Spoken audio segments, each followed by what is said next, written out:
Do'stlar, sizlar bilan mana shu yana Uzubu Family YouTube kanali. Bugun sizlar bilan katta transfer bo'lib, lekin pulga arzimaydigan futbolchilarni sanab o'tamiz. Top 5 eng zo'r,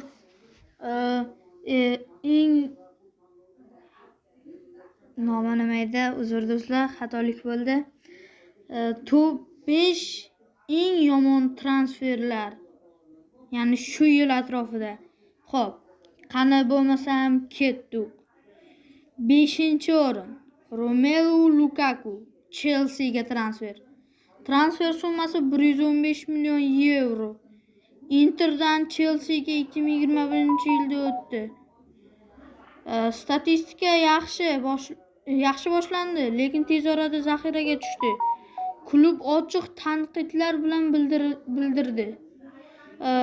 Ya'ni Romelu Lukakuni yomonligini isbotlamasligi uchun so'nggi yillarda ko'p ijarada yurdi, barqarorlik yetishmadi. Barqarorlik deganda endi baribir ham aytishimiz mumkin, Romelu Lukaku Interda normalniy statistikani qilib qo'ydi. Nimaga qanaqa pulga arzimaydi? Chelseada qanaqasiga o'ynolmadi deyishingiz mumkin. Chunki sizlar bilganingizdek, Chelsea qanaqa palakat klubligini hamma biladi-yu. To'g'ri, endi bu gap bilan Chelsea yomon demayman, chunki hozir bu yerda kuzatadiganlar Chelseaning muxlislari ham bo'lishi mumkin. Chelsea juda ham ajoyib klub, lekin bir la'nat kelsa, baribir juda ham katta la'nat keladi ekan. 115 million yevro pashti rekord summadagi futbolchi rekord summaga sotib oldi Romelu Lukakuni. Afsus Chelseaga omad tilayman. Endi esa 4-o'rin Ousmane Dembele Barselonaga transfer.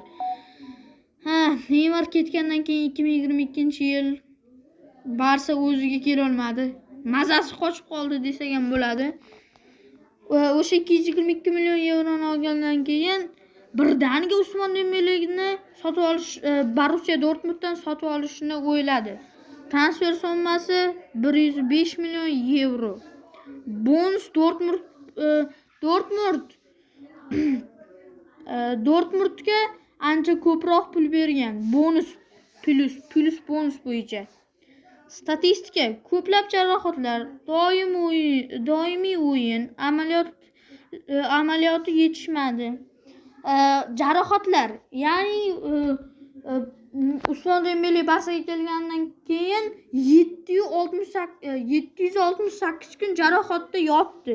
Hattoki Neymar bunaqa jarohatda yotmagan deb o'ylasdim, lekin Ousmane rekord qo'yyordi jarohatlar bo'yicha. Doimiy o'yin amaliyoti yetishmadi. Chunki Borussia Dortmund o'zini zo'r ko'rsatdi demaymiz. Shuning uchun ham Barsadagi o'sha doimiy o'yin amaliyoti, har doimgidek 1-2 gol, bitta 0 ta assist. Xullas, arzimaydigan futbolchi. Klub bunga sarmoya kiritganiga yarasha foyda ko'ra olmadi. Qanaqasiga bitta gol urib foyda ko'rishi mumkin Barselona? Barselonaning tarixidagi eng katta xatolardan biri bo'lsa kerak. Keyingi safar shu haqida gaplashamiz. Barselona tarixidagi eng katta xatolar. Undan keyingi videoda esa Real Madrid tarixidagi eng katta xatolar. Qani bo'lmasam 3-o'ringa Filipe Coutinho, yana Barselona. Nima bu, Barselona jinni klub-ku. Faqat xato qilaveradi ekan deydi hamma. Filipe Coutinho Liverpoolda haqiqiy Steven Gerrard bo'lib ketdi, bilasizlarmi? Suarez sotib yubordi Barselonaga. Suarez ketdi, Filipe Coutinho keldi. Mana transfer narxi 145 million yevro. Jinnicha pullar sarflab yuboribdi Barsa. Shuning uchun Neymarni sotmaslik kerak edi, borsa Joan Garsiyaga telefon qilib qolish kerak. Allo, Joan Garsiya, buncha xato qilasizlar. Statistika minus. Boshida umid uyg'ondi, lekin jarohatlar va moslashish moslasha olmaslik sababli muvaffaqiyatsiz bo'ldi.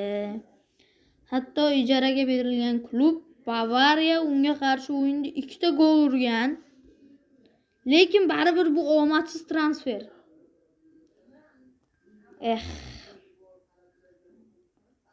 Xo'p, unda siqilmaymiz Barsa muxlislari.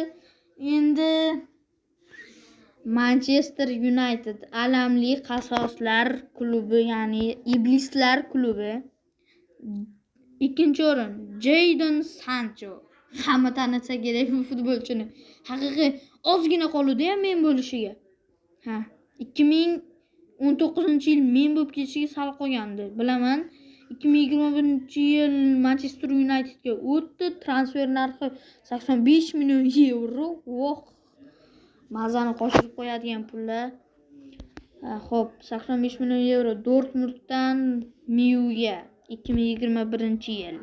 Statistika: kutilgan darajada kreativlik va gollar yo'q. Muammo esa klub bilan ziddiyat, inqiroz. Juda ham vashim bir g'alati narsalar bo'lib ketgan. Miuda o'z o'rnini topa olmadi xullas. Qisqa qilib gapirganda. Unda birinchi o'rin haqiqiy falokat futbolchi, lekin bilasizlar, Chelsea'da kim eslaydi? Eden Hazardni. Chelsea'ning vashim bir monster futbolchisi edi, bilasizlarmi? Monster Realga transferi 100 million yevro. Chelsea'dan Real Madridga 2019-yil. Statistika: ko'p jarohatlar, ya'ni burgerlar, non kaboblar deganda oni Odilxon Kamolovga o'xshab non kaboblar, burgerlar, fast food, semirish. 76 ta o'yinda atigi 7 ta gol, o'zining raqami bo'yicha 7 ta gol urgan ekan. Tanqid: Real Madrid tarixidagi eng katta xatolardan biri deb atalgan. Xudoyim, bu qanaqa mavzu? Hozir sizlar like bosmasanglar buni nima qilaman video qo'yib. Xullas, ko'rishinglar mumkin. Bugungi top 5 eng puliga arzimaydigan futbolchilar so'nggi yillarda. Do'stlar, mavzu qiziq bo'lgan bo'lsa, hammaga rahmat, sog'-omon bo'linglar. Narigi videolarda ko'rishguncha